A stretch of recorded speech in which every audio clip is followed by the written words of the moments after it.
Okay, welcome back to part two of chapter 41 on animal nutrition.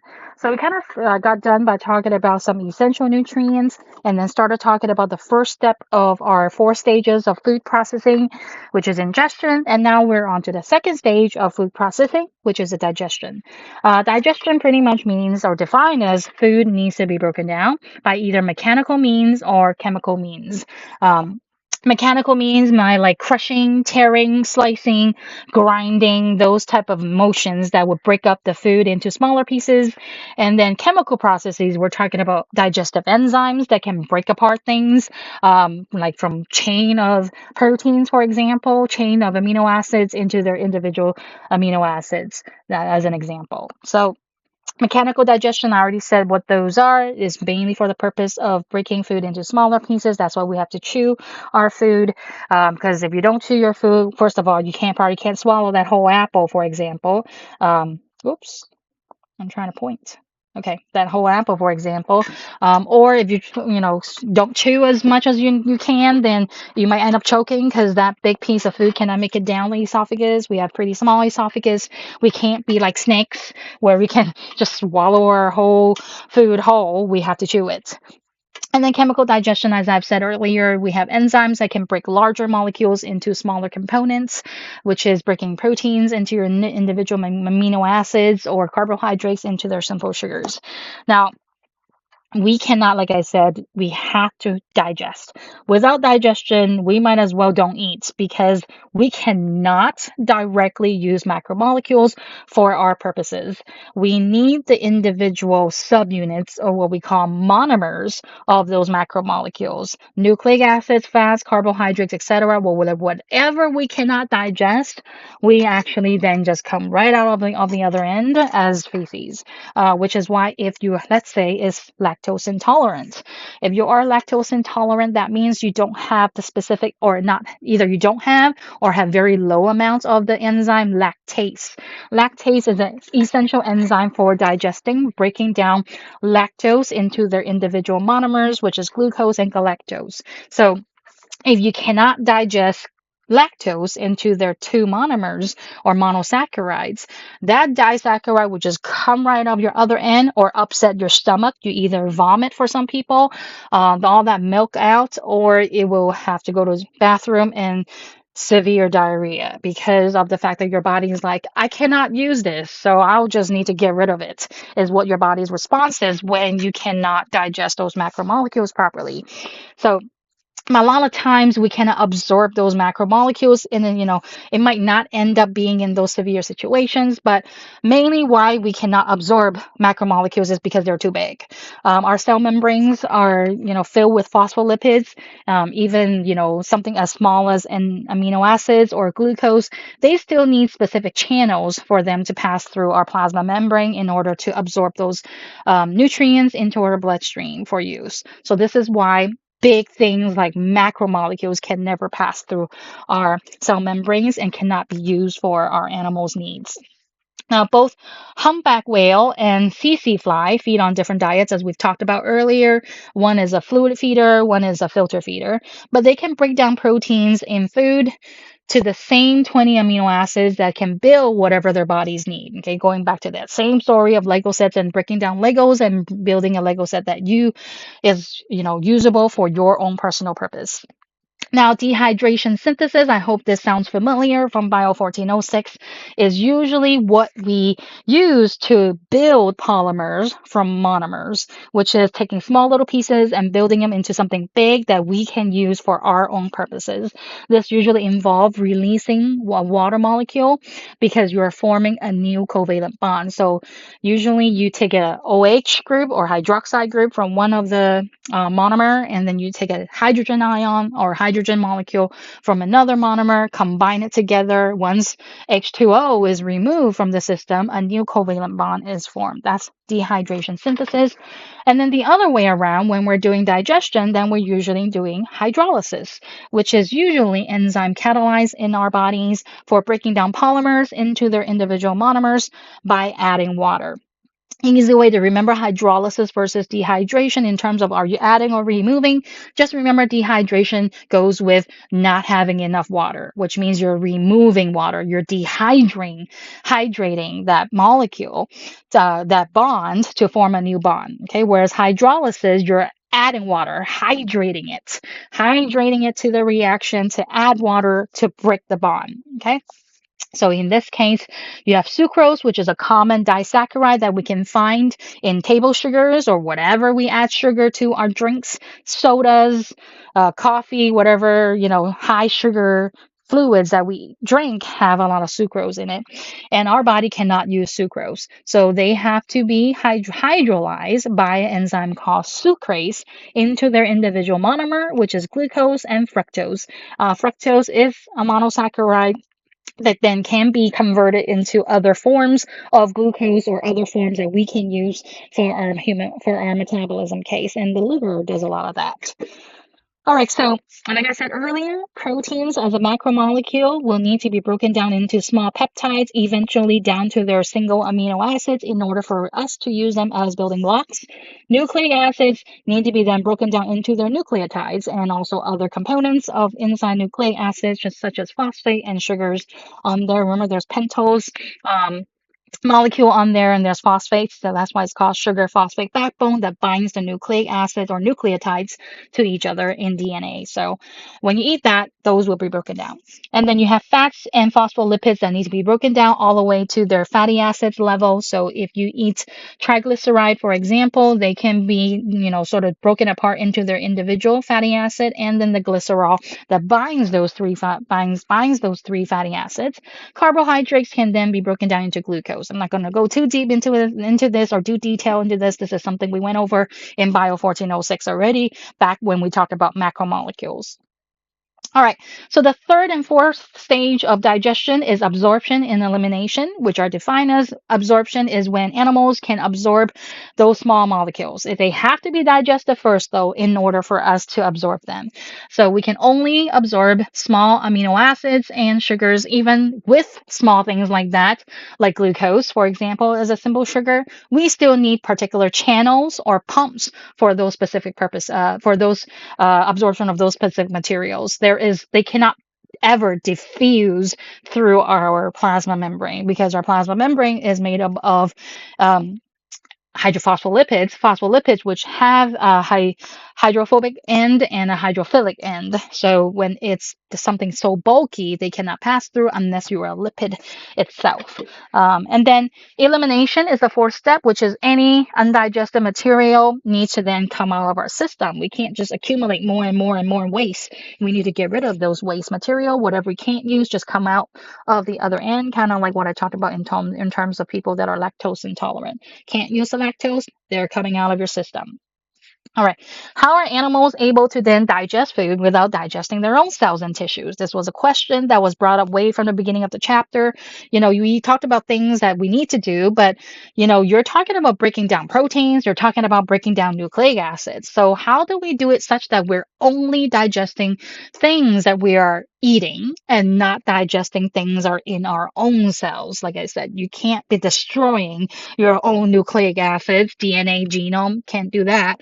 You can't be digesting your own enzymes or your own ribosomes, then everything shuts down in the cell. So how do our cells achieve that? Well, there's two different types of digestion for this that will protect our own cells from being digested, our own materials from being digested, depending on what kind of animal it is. We can have simple body systems and complex body system. But there's something called cellular digestion, where food hydrolysis takes place actually inside food vacuole.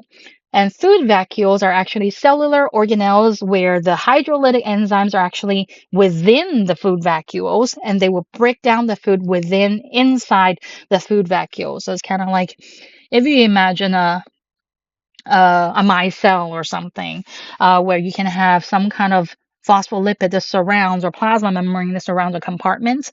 Inside, then there will be digestive enzymes, and this particular food molecule will then go inside into the food vacuole, where then the enzymes never come out. They stay within the food vacuole. They never come out to digest other things that is not supposed to be digested. That way, all the digestion happen within where they're supposed to be. So, what happens as an example is what we talked about in terms of sponges, because remember, sponges have what we call choanocytes. So we didn't zoom in into what exactly is happening within a choanocyte, but now we're zooming in to see that it is an example of intracellular digestion. The cell will engulf their food. So this is where they are doing their, filter feeding, and whatever food particles happen to be sequestered by the flagella moving the water, etc., then that food particle will be phagocytosed or pinocytosed, depending if you're talking about solid food or liquid food. Solid food will have to be phagocytosed, whereas liquid form will then can be pinocytosed, which is what we call cell drinking versus cell eating in phagocytosis. So either way, you have now then these food particles that are going into the cell, forming these food vacuoles all over the cell, which then these food vacuoles will fuse with lysosomes. And we already learned about what lysosome does back from Bio 1401, which is organelles that are full of hydrolytic enzymes for digestion purposes. And they will digest it for us. And then whatever food is digested, it will always stay within that food vacuole until they're broken down to smaller matter, which then can diffuse into amoebocytes. Amoebocytes then take those smaller, simpler food matters, or energy, simple sugars, into and distribute it all over the other cells of the sponge. And that was how choanocyte and amoebocyte work together for the intracellular digestion, and also transport of nutrients to the other cells of the sponge body. All right, the other type of digestion, then, something that occurs outside of the cell, called extracellular digestion, which most animal species have this particular type of digestion. Intracellular, a lot of times it can happen within extracellular digestion, or it can be very simple organisms like sponges, but most animal species require extracellular digestion, where we can break down food in one or more extracellular compartments that are continuous with outside of animal's body. Okay, what is that? What do we mean by that? Well, let's talk about one with a simple body plan first. We'll get to the complex ones. So for those animals with simple body plan where you just have one opening, remember we talked about single opening that can serve as both mouth and anus as part of their digestive tract. This is why for those animals they have what's called a gastrovascular activity or cavity, where it's a space where it serves as digestive purposes, the gastro part of it, and it also distributes the nutrients throughout the body, which is the vascular part of it. That's why it's called gastrovascular cavity. And for example, hydra that we talked about as an animal organism, they have a simple body plan, but yet they still have that extracellular digestion, where the hydra will use their tentacles right here to stuff the prey inside into its mouth, and then the gastrovascular cavity down here, they have specialized cells that look like these, kind of like the choanocytes story, but now they're inside the gastrovascular cavity. And then these specialized gland cells will secrete enzymes that break down whatever soft tissues that came into their mouth, and then break them down into tinier pieces that then can be, ingested and diffused and absorbed into the cells themselves and transported to elsewhere and distribute the nutrients. Any undigested material then come out of the mouth, because the mouth is the anus as well. They only have one opening at the top. And then, see, a lot of times, hydras, even though they're tiny, microscopic, they like to eat tiny, microscopic crustaceans. So crustaceans, regardless big or small, they still have exoskeleton. So exoskeleton is something that hydras cannot digest. So they would eat up all the soft tissues of, let's say, a daphnia as a small, tiny crustacean, and then they will spit out whatever exoskeleton they can't digest through their mouth or the anus. All right, so here's a quick video that shows you this process. The opening scene of this clip shows a daphnia, commonly called a water flea, on the left, and a hydra, a sessile animal in the phylum Cnidaria, on the right. Like most cnidarians, a hydra possesses a ring of tentacles that surrounds its mouth. The mouth leads to a gastrovascular cavity with only one opening. Hydra, like most cnidarians, have highly specialized stinging cells called nematocysts. Some of these stinging cells inject a type of venom that paralyzes the hydra's prey, allowing its tentacles to surround and draw the prey into the mouth. The video shows the Daphnia being immobilized and the hydra ingesting the prey into its gastrovascular cavity. The food is then broken down into small particles that are engulfed by phagocytosis by the cells lining the gastrovascular cavity. Credit courtesy. Okay, and that's a pretty quick video that shows you the whole process of the hydra ingesting its food and breaking it down by extracellular digestion. Now, for animals with more complex body plans, such as us humans, we have what's called an alimentary canal, which is a complete digestive tract with two openings, one being the mouth and one being the anus. And food always move in that one single direction down the alimentary canal. And as it moves through the alimentary canal, it will pass through a series of specialized compartments that will allow for stepwise digestion and also nutrient absorption. So that whole four phases of food processing happens within the entire alimentary canal. So with that being having these compartments that allow for those processes to happen separately, this is a special feature of complex animal that have this alimentary canal. A lot of times we can ingest food while earlier meals are still being digested in the lower parts of our alimentary canal. So while our intestines are still digesting and absorbing the food we ate for breakfast that morning, that we are already eating our lunch. We can already eat our lunch because our stomach is empty and we feel hungry. All right, so there are three example variation in the alimentary canal. We'll talk about the humans extensively when we get to the parts on the human digestive system. But, we are at, 1407 where we have survey of different animals. So these are three examples of other alimentary canals in other animal species. So first of those is the earthworm. Earthworms, even though we tend to think of them as very simple organisms, they do have the intact, entire, complete alimentary canal. At the front of the mouth, there's muscular pharynx that can suck food into its mouth, and then it will pass through a very short esophagus. A lot of times, remember, it will be mainly soil, and all that soil they ingest will be stored and moistened within the crop, a specific compartment in their alimentary canal that allows for food to be stored momentarily and also further broken apart by something called gizzard. So the gizzard will then do some mechanical digestion because there's sand and gravel in there that allows for sort of grinding action of the soil to look for any, break down whatever food particles they can find within the soil that they ingest. And then there is the rest of the intestine of their alimentary canal that will function in digestion and also absorption of any nutrients they can get from the soil particles before then waste is excreted from the anus as fecal castings, as we've talked about before. Now, with grasshoppers, it is kind of similar but shorter, and they have different compartments or regions of alimentary canal. So, food is ingested and stored and moistened within the crop, just like the earthworm, but it is within the first compartment or region of their alimentary canal that they call the foregut. And then digestion and absorption will happen in pouches that are located within the midgut, and these pouches are called the gastric caecae. Kind of like hostra for us humans. I'll talk about that when we get to our large intestine.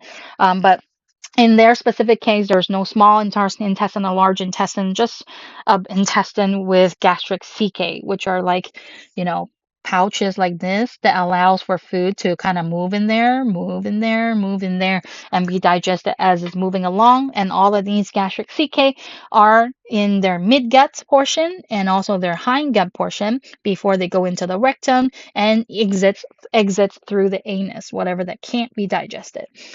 Last, you have the bird. Last example here. which it's kind of like the earthworm and the grasshopper's case. It does have a crop. Whatever it eats through its mouth will go down the esophagus right there, and then goes into the crop, which is why in like very young birds, like baby birds, you will see like literally an enlarged crop in their necks because they're so tiny, and they can eat things that are pretty, a lot of food into their crop. Um, and after their crop, there is their stomach or the gizzard area where mechanical digestion of that food that's stored in their crop will be done. And then intestine here will finish all the chemical digestion and absorption of nutrients before all that undigested material goes through the anus and eliminated from the body. So this is just a couple, few examples of the differences of the alimentary canal there can be with different animal species. But all in all, there's a mouth, there's an anus, and there's a tube in between with compartments that allow for digestion, absorption, and elimination. So we are now ready to talk about the human digestive system. In terms of parts, here are all the organs and parts of the body, structures of the body that is important for the digestive system. We'll talk about each of these in detail as we get to each process of the digestive system. So, but here is a quick overview of how long it takes for us humans to digest food. So, it takes anywhere from 5 to 10 seconds. Once food is chewed within the mouth, it passes through what's called the pharynx. We have already mentioned that multiple times throughout the semester, being defined as the back of our throat. So, once it's swallowed through the pharynx, it takes 5 to 10 seconds to go through the esophagus down to the stomach. Depending on how dry that material is, which is why it is very important to have salivary glands that moisten the food that allows for easy peristalsis of that food matter into our stomach. Once it's inside the stomach, it takes anywhere from 2 to 6 hours for the stomach to do its job, which is release stomach acid. Combine it with the food that you eat, starts that mechanical breakdown as well as chemical breakdown that we'll talk about when we get to the stomach. After the stomach, it will go into the small intestine, which can spend anywhere from 5 to 6 hours to complete the whole digestion process. All chemical breakdown, or most of it, will be completed within the small intestine. There are still a little bit of food processing when we get to the large intestine that can't be done in the small intestine. Um, but it will, that's why it spends, a good 5 to 6 hours there to finish the digestive process, the bulk of it anyway, and then for nutrients to be absorbed into our bloodstream. Because you need to use a lot of time to maximize all that good nutrients you have just eaten in your meal. And then you have your large intestine here, which is this is the longest process of the entire digestion. Which can be anywhere from 12 to 24 hours or even longer, depending if you're constipated or not. But this is where the bulk of your water is reabsorbed within your whole digestive system. It is within the large intestine. And whatever comes out of the large intestine will be all undigested food matter that you cannot absorb and break apart. And in addition, there will be some food processing involved where it actually takes the job of some bacteria that we'll talk about when we get to the large intestine. And any undigested material, like I said, will then exit through the anus as feces. The rectum kind of serves as a temporary storage of feces until it's, you know, big enough or full enough for us to have that defecation reflex. All right, so let's start with the oral cavity. The oral cavity, we'll talk about this whole part, parts involved, what do they do, all the way down to the stomach. So first of all, when food enters your mouth, you have all of these teeth right here. Teeth is for the purpose of cutting, mashing, grinding to break the food matter into smaller pieces. It is only doing mechanical breakdown. Teeth don't secrete enzymes whatsoever. So teeth is for the purpose of mechanical breaking of your food matter. And when you're breaking food down from a big chunk into tiny little pieces like this, that is actually increasing the surface area of the food matter such that now you can expose your food to a lot more of your stomach acid and all those chemical digestion when you get further down into the alimentary canal.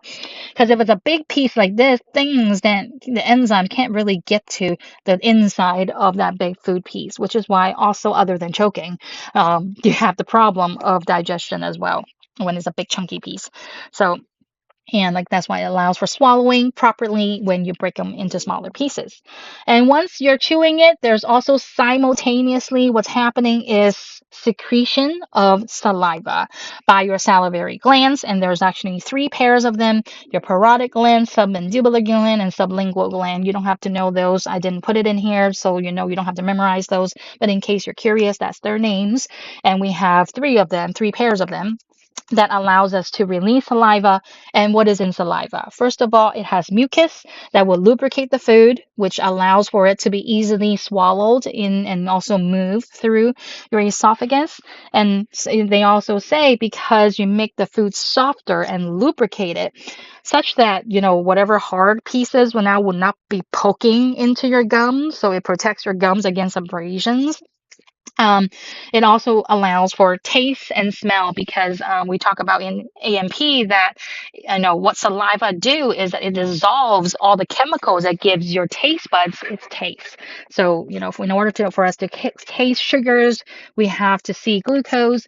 In order for us to see and to taste salty food, we have to see sodium ions, which we cannot see sodium ions unless it's dissolved. So mucus is playing a role in that dissolving of the food matter such that you can taste it. If it's a big bulky thing on your tongue, a lot of times you cannot taste it. A couple things that the saliva has, quite important. Second thing is a buffer. So whatever you eat, sometimes it can be acidic. When every time we eat sour things, that is a lower pH material, which can be acidic to your inside your mouth, and your teeth are actually very prone to acidic environments, and they will decay when it's under low pH. So this is why we have a buffer in our saliva that makes sure, regardless we're eating all this sour food, it will not lead to our mouth or our teeth decaying. Third thing is it has antimicrobial agents. How nice. So saliva has something called such as lysozyme that actually acts as an antimicrobial thing or antibiotic where it can actually kill off some of the bacteria before it gets to your lower alimentary canal. So it protects the mouth from any bacterial infection, at least as a first thing that can happen in the mouth. Okay, whatever we put in our mouth, a lot of times have a lot of bacteria, all kinds of microorganisms living on it. So lysozyme does some of that. And then whatever makes it through to the stomach acid gets rid of more of whatever pathogen we have ingested through food. Lastly, very importantly, saliva has amylase, the first chemical digestive process, which is an enzyme that can start to break down chunky carbohydrates or complex carbohydrates, such as starch, which is what we get from fruits and plants, or glycogen, which is what we get from meat and flesh. So this is what we use amylase for. So the very first chemical digestion that happens is in the mouth, where our saliva has that enzyme amylase, specifically salivary amylase, that can start to break down those complex carbohydrates. Not your teeth, it is your saliva that has the amylase, which is released by salivary glands. All right, and then you have the tongue. Tongue plays a role in, rolling your food and allowing to swallow, which is a very critical thing. You're like, why do we have tongues in our mouth? Well, first of all, tongues have taste buds for us to evaluate the food. What do you mean by that? Well, tasting. So it is said that when we are talking about our, different tastes, five senses of taste, we tend to taste bitter the most sensitive. Like a small, tiny amount of bitter, we're like, oh, yuck, and then we want to spit it out. Or some people have a gag reflex as soon as they put something really bitter and foul tasting in their mouth. So they say that it's a adaptation, evolutionary adaptation, where because a lot of poisons and toxins, things that are toxic for our body, tends to be bitter. So we have a lot higher sensitivity to bitterness compared to sweets or salty. So that's what we mean by taste buds helping to evaluate the food so that going back to caveman age, you don't know what's bad for you. You're in the wild. What can you eat or not eat? Well, as soon as that tiny bit of bitterness reach your mouth, you're like, yeah, yuck, and then spit it out. And a lot of times that can be a poison that you have just avoided, or maybe you just ingest very, very tiny amount of it. Whereas sweets, you have to eat a lot of it before you start to taste the sweetness. And that's for a good purpose because usually things that are sweet is not bad for you. Again, that's just in general sense. And then the tongue also helps to shape food into a ball-like matter called the bolus, which then the tongue will push this bolus towards the back of your throat, called the pharynx, down your esophagus. So pharynx is right here, this portion. This is like a sagittal view of your head and neck here, and so that piece of food will be pushed against the roof of your mouth called the hard palate, and that tongue will then glide it down towards the back, which is your pharynx. Now, once the food matter is in the pharynx, it actually then splits into two tubes. One right here is the trachea, and the other tube is the esophagus. Trachea leads to the lungs, esophagus will then lead to the stomach. You never want food or liquid down your trachea. Trachea is only for air to go in your lungs.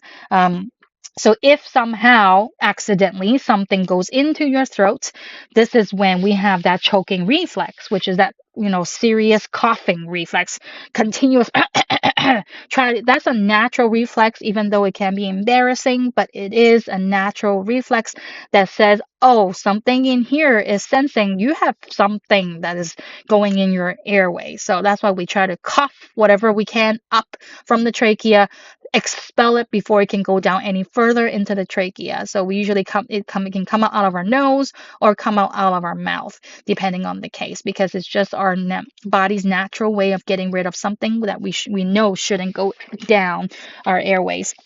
So sometimes food can also get stuck there. Let's say if you eat a very giant piece of food like this, some kids may not chew properly and they just swallow this humongous piece of food, and now they end up, there is some smooth muscles called that is along our esophagus that does a rhythm wave like contraction called peristalsis that will squeeze the food down slowly, but they can only do so much. They are smooth muscles that do waves of muscle contraction.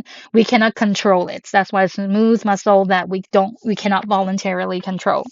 So regardless how hard you try to swallow, if it's too big, it's going to be stuck there because the muscles can't do anything. So that's when, again, also you would end up with a choking hazard. Then if that big piece of food starts going into your airway, you can end up closing up your airway and you can suffocate to death if that big piece of food is not dislodged. So this is where people can pound on your back, or you can cough yourself.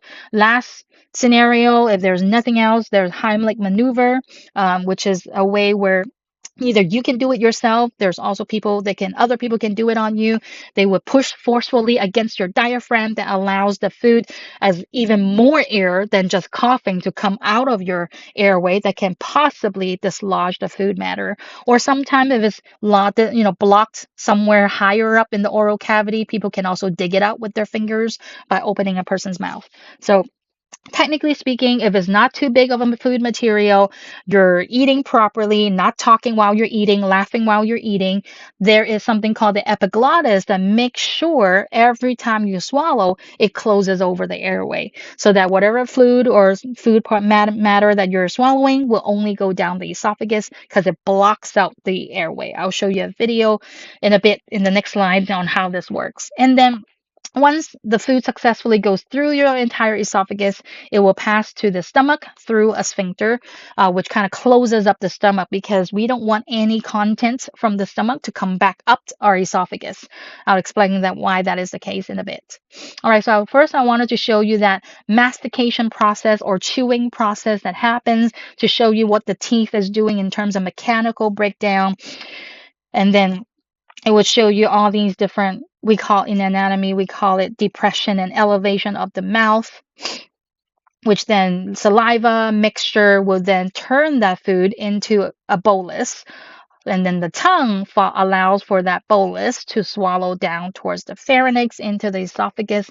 Again, now what happens if the epiglottis is interrupted is what this next video will show. Inhaled air and ingested nutrients both pass through the oropharynx behind the oral cavity.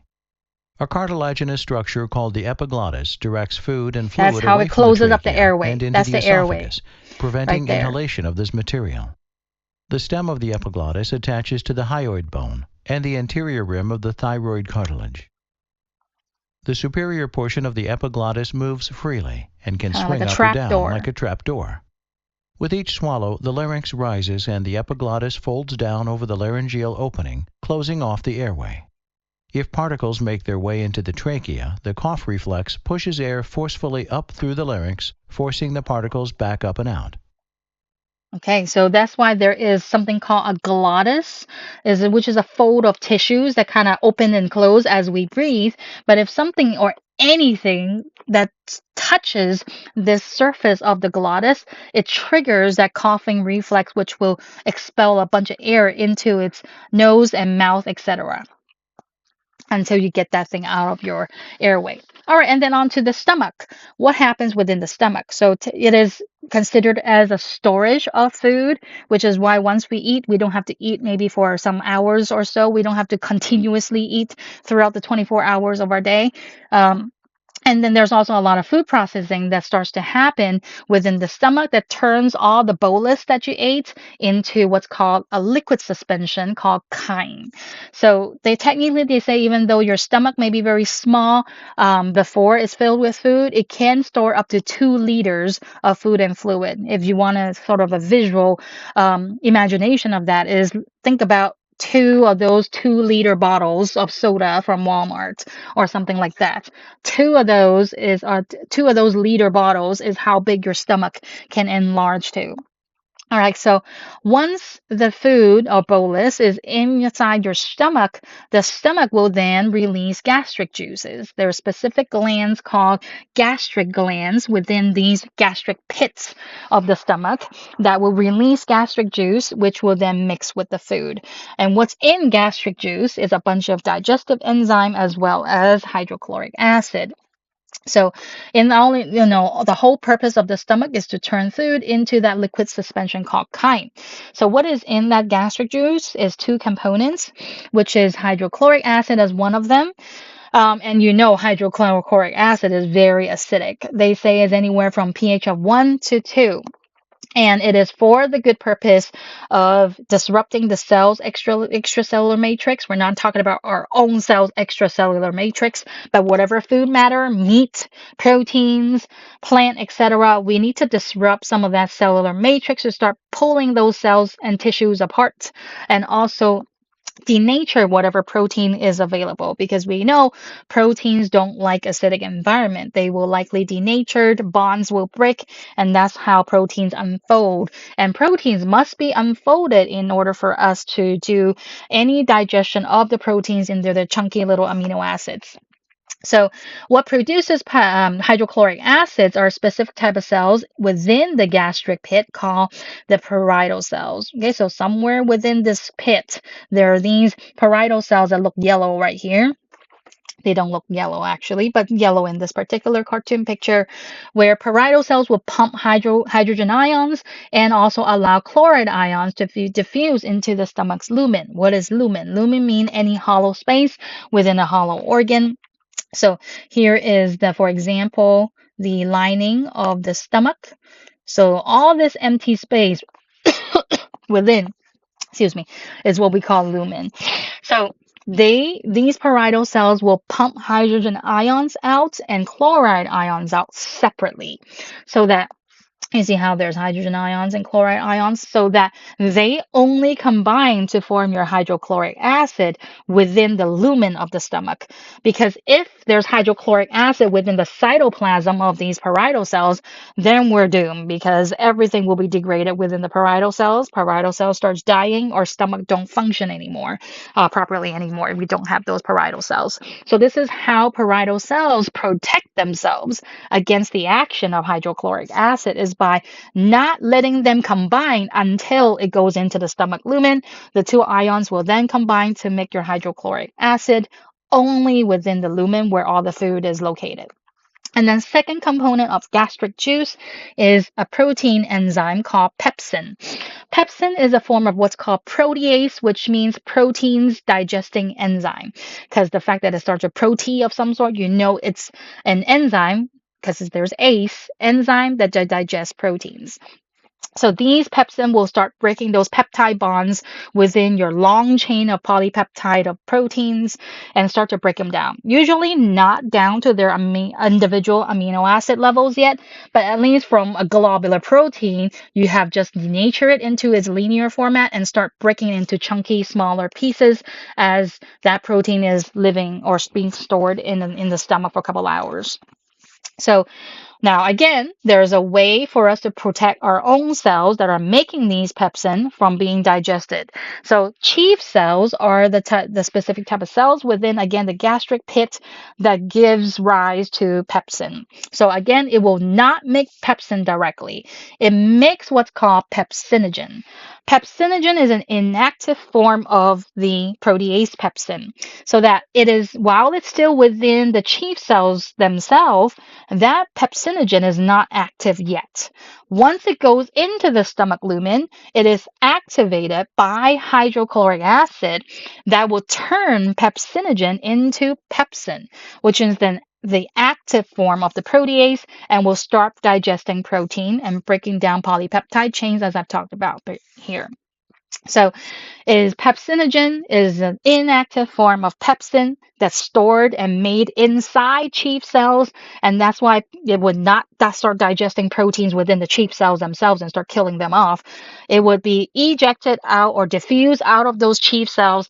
Pepsinogen, once it is in contact with hydrochloric acid, then it will turn into pepsin, activates it. Now you have a bunch of pepsin around to start digesting the protein. Now you're like, well, why won't the stomach itself be digested by the acid and the protease? Well, stomach lining turns out to be protected. They secrete a lot of mucus, a thick layer of mucus for that matter, and that is what prevents the self-digestion. Of course, it is still mucus, regardless how thick it is not metal, is not steel, so it will erode eventually. But a second backup plan for that is that epithelial layer is continuously added to the lining of the stomach every 3 days, so that you always have a fresh layer of cells as it's growing and being degraded by your acid and pepsin. So that's how the stomach is the only organ that is resistant to that acid, stomach acid itself, because of these features, that traits that it can have. So once the hydrochloric acid is in the lumen, pepsin is in the lumen, there's going to be smooth muscle contraction again that mixes and mashes the food that is turning the bolus into chyme.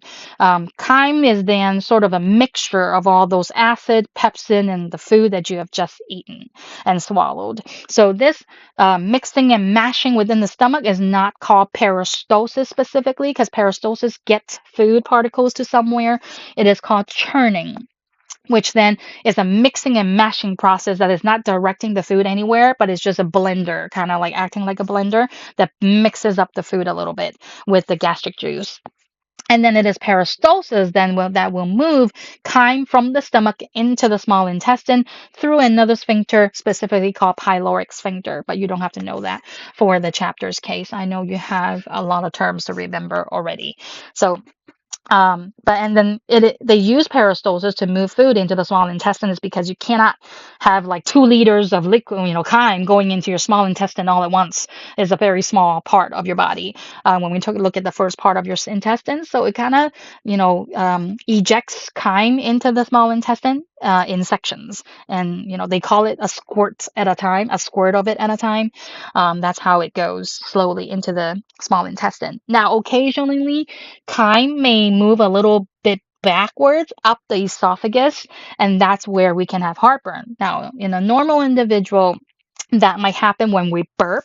Sometimes it can be a burning burp because air needs to be expelled from the stomach, because when we swallow food or drink, we swallow air. It's not something we can avoid. It just happens while we're swallowing. So all that air going into our stomach is then gotta be expelled. So one of the ways we expel gas from our digestive tract, especially from the stomach, is burping. And sometimes that burping can be so strong that it opens up your sphincter right here a little bit, specifically called lower esophageal sphincter. And then that air can open that sphincter along with some stomach contents into the esophagus, and that's when we feel like, oh, it kind of burns, it hurts in the on the chest. So people call it heartburn not because it's a result of the heart doing anything, nothing to do with your heart. It's just people feel like it's their chest burning when their esophagus is being burned by the acid, stomach acid, because nowhere else in your body can withstand that low pH acid. Only your stomach can. Esophagus has no protection whatsoever against that acid. So when acid travels up the esophagus, it burns those tissues a little bit, and that's why it hurts. Now, there are cases where it relaxes that sphincter or worsens the opening of that sphincter, such as alcohol. So when people, drink a lot of alcohol in their stomach, it also causes that sphincter to relax a little more than they should, and that's why some people can have heartburns more when they have consumed alcohol. All right, then from the stomach, they go into the small intestine. So, small intestine is where most chemical digestion is happening, and it is also the longest compartment out of your entire alimentary canal. Even though you're like, oh, there's just this tiny little spot inside our abdominal cavity, but it looks like a bunch of noodles. But if you were to unwind and pull out all those in small intestines, there's feet and feet of small intestines that you can measure. I forgot exactly how many feet, but it's tens of feet that you can pull out of your small intestine. And again, that's for the purpose of maximizing digestion, chemical digestion for that matter, and also maximizing nutrient absorption. Because other than chemical digestion, absorption of nutrients is also happening within the small intestine. So, because of its critical role in digestion and also absorption, the small intestine is divided into three main regions. You have the very first section. So, here's the stomach. There's that pyloric sphincter. So, the first section of the small intestine right there is what we call the duodenum or duodenum. There's two ways to pronounce these. I've heard it both ways, whichever ways is convenient for you. I'm used to saying as duodenum. So, this duodenum is the first short section, is, for acting like kind of a blender again, but this time now the chyme mixes with more digestive juices, not gastric juices. Gastric juices in the stomach. Digestive juice are those secretions from the pancreas, the liver, and the gallbladder, because now after the food has been broken down to little chunks by amylase in the mouth and proteins been broken down into little chunks by protease, pepsin from the stomach, we are ready to break them down into individual amino acids, individual simple sugars, monomers, monosaccharides, glucose, etc. So it is those enzymes secreted by pancreas, liver, and also bile from the gallbladder that allows for complete digestion of chemical digestion of those macromolecules. So what releases the digestive juices also have to be cued and regulated, because you can't have your pancreas constantly churning digestive juices, constantly releasing them into the small intestine, because if there's no food in there, I mean, first of all, remember the food spends 2 to 6 hours in the stomach. So while food is in the stomach, your small intestine is not needing to do its work yet. It only starts to need to do its work when chyme has entered into the small intestine. So that's why once food or chyme arrives at the duodenum, there's a hormone called secretin that is released by the small intestine themselves. Okay, so along the walls of the duodenum, there are cells that will release this specific hormone called secretin. And that's the light switch that turns on for pancreas, liver to release whatever things, digestive juices that's going to come through into the small intestine. So for pancreas, they will release bicarbonate, which is actually, like I said before, a neutralizing buffer that will neutralize that really acidic stomach acid, because like I said, nothing can withstand that low pH of stomach acid other than your stomach. So if that chyme is not neutralized into a higher pH, your small intestine will start to burn as well. Okay, so that's why there's bicarbonate that's already made within the pancreas, and they will be released when they see secretin as the hormone that triggers its release. And then other things that is within the digestive juice are proteases that is released by the pancreas itself, which is the trypsin, and chymotrypsin, which is just another type of protease that will further chemically digest your polypeptides into their individual amino acids. Liver will then secrete bile, which usually is already stored within the gallbladder because, liver constantly makes bile, but we don't use up all of it. So that's why it's stored within the gallbladder as temporary storage. And so we don't have to wait for the liver to make all that bile for us. So once the creatine is released and another hormone called CCK that I'll talk about at the end, it will trigger the gallbladder to squeeze and then allow some of the bile to go into the small intestine there. So what is function of bile? Bile helps with lipid digestion. Notice the word help. It does not do lipid digestion itself. It's not enzyme. It's just chemicals within the bile called bile salts that will emulsify or break apart large lipid droplets. Because when we eat lipids and then it mixes with the chyme and stuff, chyme is an aqueous solution. Okay, it's water. Anything that is water dissolvable will then be dispersed in the chyme. But lipid is not water soluble. So they would kind of like, if this was your chyme, everything is kind of dissolving and as floating around as solutes, you would have huge lipid globules that are just in their little zone, in their little globules that they won't break apart. So if we're talking about enzymes that are trying to come in there, go into these big globules and digest off those fatty acids, it will be very hard as a big globule. But if we can break those globules into smaller circles of lipids, then the enzymes have a much easier time digesting those lipid molecules. So that's what bile is for. It emulsifies or break apart that big lipid droplet into more tiny ones so that your enzymes can do its thing. So once duodenum has mixed up all this digestive juices with your chyme further and completing most of your chemical digestion, it will then move on to the jejunum and ileum, which is the next two sections of the small intestine. Jejunum being the longest part. So it will continue to be digesting the material as it moves through the length of those two sections, and also nutrients will start to be absorbed as it's breaking apart into their individual monomers. Now, what's special about your small intestine is that the lining of your small intestine is covered with what's called villi, which is finger-like projections. So if you were to take a cross section of the intestine, it's not a smooth, hollow space. It actually has a lot of these squiggly lines that are coming out, like little finger-like projections that are coming into the lumen of the intestine. And within each of those villi, which are these finger-like things, if we zoom in there, there's also smaller curvatures that are kind of like this. So those villi itself is not smooth too. They have what's called microvilli, which are microscopic projections that further increases the surface area. All this curvature in the small intestine is just for the purpose of increasing surface area, because you are doing a lot of digestion. At the same time, you're doing a lot of nutrient absorption. So in order to maximize absorption, you have a big, huge surface area. And they say our small intestine total surface area can measure up to the size of a tennis court. So just think about how big a tennis court is. You can fit all of that into that tiny abdominal cavity of yours for maximizing digestion and nutrient absorption. Isn't that a cool adaptation? That is super cool. All right. And then nutrients then can be transported across the epithelial cells of the intestines through blood, okay, or capillaries within the intestines will then lead into the bloodstream and go into your circulatory system, deliver the nutrients elsewhere, wherever we need it.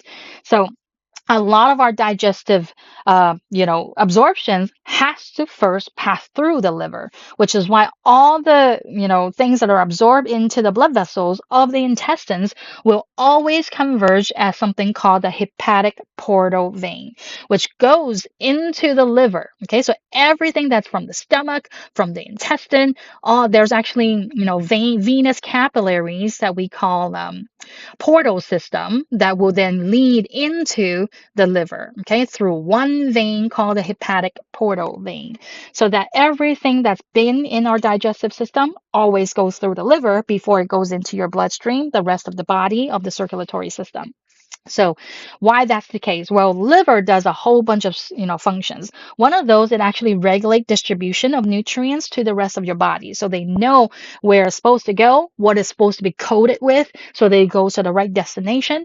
In addition, very important, any toxic chemicals you have ingested and have been absorbed by your intestine, it is your liver that will remove the toxic substance from the food that you eat, such as alcohol. Yes, alcohol gives you a nice buzz and gives you a nice feelings. People love to drink alcohol, but know that alcohol is a toxin, okay? And it's a toxin that can kill you if your liver does not detoxify it or neutralize it. So that's why liver, is very important for the process of detoxification in your body, especially talking about things that you ingest, which is why people that drink a lot of alcohol can lead to liver failure. Especially we're talking about excessive chronic alcohol consumption that can lead to liver overworking itself. There's so much toxin going into it that is like, I'm overworked and my cells will start dying. Hepatocyte starts dying. Liver starts forming scar tissues in place of nice, healthy, spongy tissues. Once liver turns into scar tissues, there's no way to turn it back into healthy tissues again.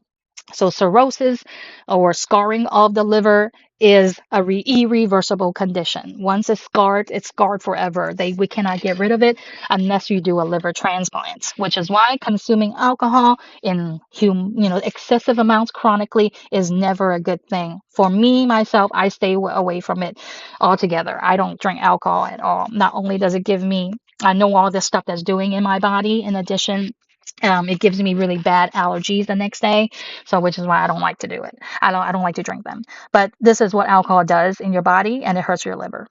All right. Lipase then is an enzyme that is used by the small intestine to hydrolyze fats or break apart fats. So this is why the bile salts emulsify those big lipid droplets, and then now lipase as enzymes can do its job of breaking those big new fatty lipid molecules into your fatty acids and glycerol. Now, once those fatty acids and glycerol pass through the cell membrane of the intestine epithelial cells into your blood, they actually get recombined into what's called triglycerides. So one fatty acids to three fatty acids are then bound to a molecule of glycerol. So that's why it's called triglycerides. Tri for three fatty acid, glyceride for a molecule of glycerol that is bound to. And then they will be coated with phospholipids, cholesterol, and proteins to form globules called chylomicrons. There's also LDL and HDL, but I won't go into that. It's already long enough of a chapter. So chylomicrons are just really big micelles that can hold all of these triglycerides, but they're too big to be passed they're too big to just diffuse into the bloodstream. So this is why they have to go another way called the lacteal, which is a different vessel, is not part of the circulatory system. It is actually part of the lymphatic system. And we know that lymphatic system have bigger gaps between their cells. So they allows for bigger things to come into the lymphatic system. And in that case, it is actually good because lymphatic systems traps bacteria, pathogens. So those big pathogens can enter into the lymphatic system by those big gaps. And in this case, it works for another advantage is that chylomicrons, even though you can't go into the bloodstream, it can go through the lymphatic system. And once it's inside of lymphatic system, there is a lymph vessel that drains into the veins, the big veins, such as your subclavian vein, and so it drains into your subclavian vein, which is the big vein around your clavicles. And then once it's inside, then it goes into the venous circulation as well as your circulatory system. So it kind of hops a ride on the lymphatic system to go into your circulatory system because they're too big. All right, other than, lipids, there's also other things that are, lipids and, the monomers that I talk about, monosaccharides, amino acids that is being absorbed by your intestine. There's also water that is being reabsorbed by osmosis that is happening within the small intestine as well. So how that happens is that there is no active transport of water. So water gets absorbed by your epithelial cells of your intestines purely through osmosis. So as sodium ions or other ions gets absorbed into the bloodstream through your epithelial cells, this area becomes what we call hypertonic or high in concentration of solute. Now, if you remember the concept of osmosis back from Bio 1406, you can never get away with that concept. I know some students hate it, but just remember this from me. Osmosis is where water will always follow salt. Wherever there's more salt, water will just follow. So here, there's more salt in the bloodstream, so water just automatically diffuse into the bloodstream as well, because it follows wherever salt goes. So in that sense, water is just reabsorbed as a natural process of osmosis, diffusing out of the epithelial cells, going into the bloodstream. All right, fourth, then once all most of the chemical digestion is done and nutrients is absorbed, then that the rest of the chyme then moves on to the large intestine, which is the last portion of your alimentary canal, mainly for water reabsorption and tiny little things, whatever's left over that's undigested, some other things can be done to those undigested material. So from the small intestine, the large section is called the ileum. Right here, it is called the ileum. So from the ileum, it then goes into the cecum, which is the first section of your large intestine. There's a valve here, or sphincter, you can call it, but they call it a valve called the ileocecal valve that separates your ileum from your large intestine and only allow, again, small portions of it entering the large intestine in small amounts one at a time, because things move through the large intestine very, very slowly. And that's for a good purpose, again, because it's maximizing the amount of water that can be reabsorbed by your large intestine, which will form your big solid feces as that undigested material is moving through your large intestine. So for animals that are herbivores, cecum, as this round pouch, also serve as an area of fermentation. So there's bacteria that lives in your large intestine that helps with breaking down things that we can't break down for plants, like cellulose. So our body, animals' body, have no enzymes that would digest cellulose and turn that into energy. For us, we can't even do that with bacteria. But for herbivore animals, they can turn cellulose into energy with the help of bacteria, which is what we call the microbiome. We'll talk about that in a bit. But that's what the cecum is for any fermentation that needs to happen, that's where it is. And then for the longest time, we don't know what in the world appendix is doing over there. But appendix is like the small little finger-like projections that's coming out of the cecum, and we know it's hollow. So, but it's a thin, hollow finger-like thing. So we don't know what it was doing, and we know people can live without it because people that have appendicitis usually have it removed.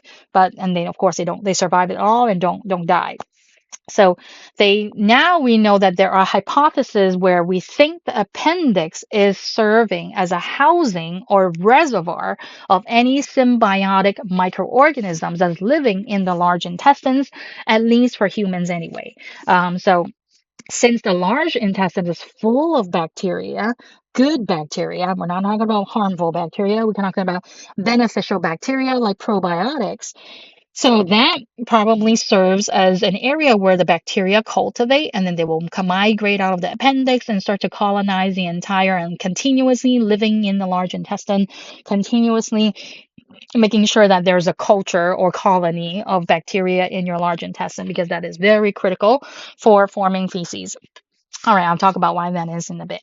All right, so colon, then once after the cecum, you have three sections of colon, or four sections of colon, something that goes up, something that goes across, something goes down, and something goes in S shape. Okay, S shape like that. So the one that goes up is the ascending colon, something goes across, transverse colon, something comes down, descending colon, and I didn't put it here, but this part is called a sigmoid colon. And so this is where absorption of water completes, is when food particles are traveling through the colon. Each one of those pockets you see here is called a haustra, and that's what kind of acting like a little pockets for food to kind of churn in there and mix in there and then allow water to come out. So there's a lot of mucus cells on there to move the food further along as well. Because as you reabsorb water, that feces become more and more solid form. And when it's talking about solid, you better have mucus to help it move along. Just like how we had mucus in the mouth to help the food or bolus move through the esophagus, we need a moistened feces to move through our large intestine effectively. So that's why there's a lot of mucus cells in our large intestine. All right, so like I said, as feces moves through these sections of colon, they will become more solid until it exits out of your body through the anus. So any undigested material usually includes cellulose for us humans because there's no way for us to use them. That's why there's no caloric value, but it does sweep up whatever it is and gets things moving faster as it goes through the intestine, which is why people that have constipation, they say, take fibers, eat more fibers, because those cellulose fiber, even though they have no caloric value, we can't use them for energy. It helps with things moving along in your large intestine. Now, any irritation to colon lining, such as bacteria or viral infection, anything that comes through the mouth and will go out the other end. Okay, so then if you don't end up vomiting them, they will go out the other end. And if your colon is irritated, they don't want whatever is in there, so they would get rid of it as fast as possible, which is why we have diarrhea. Okay, that way the food doesn't stay in there. Whatever is harmful in your large intestine, it's getting rid of very, very quickly. So when it goes through the large intestine so fast, water is not absorbed as effectively as it should, because that's why supposedly it spends 12 to 24 hours in your large intestine. But diarrhea, we're just moving through really quickly because your body's like, this is something not good. We got to get rid of it. Okay. So that's why rather than absorbing water, we lose the water. Might as well lose the water to get rid of whatever pathogen is in there, whatever, contaminated food we have ingested. Now, on the contrary, we have dehydration situation. We have less water consumption. It can lead to more water being reabsorbed from your feces because how much water we have reabsorbed either through our urinary system or digestive system is kind of driven by how hydrated our body is. So when you're already dehydrated, your body's like, well, we gotta reabsorb as much water as we could. So it will reabsorb a lot of that water and then even more than it should. Now your feces is even more solid and hard than it should. And that's what can then lead to constipation. All right, the last portion right here is called the rectum. This is where all the feces can collect and temporarily be stored until they're ready for voluntary eliminations. For babies, this can be a natural, involuntary process because they don't know how to push with their little tummy, all the muscular muscles over there yet to push out the feces. So when that rectum has become so large, filled with feces, sometimes then it just lets itself out. That's why babies have what's called pooplosions, where poop just come out in a big explosion, and the entire diaper is filled with all these feces, including their back sometimes. So that's why.